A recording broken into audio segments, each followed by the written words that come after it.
ভাজা চুলে।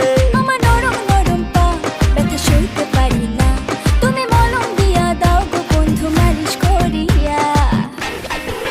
ও তোমার কোন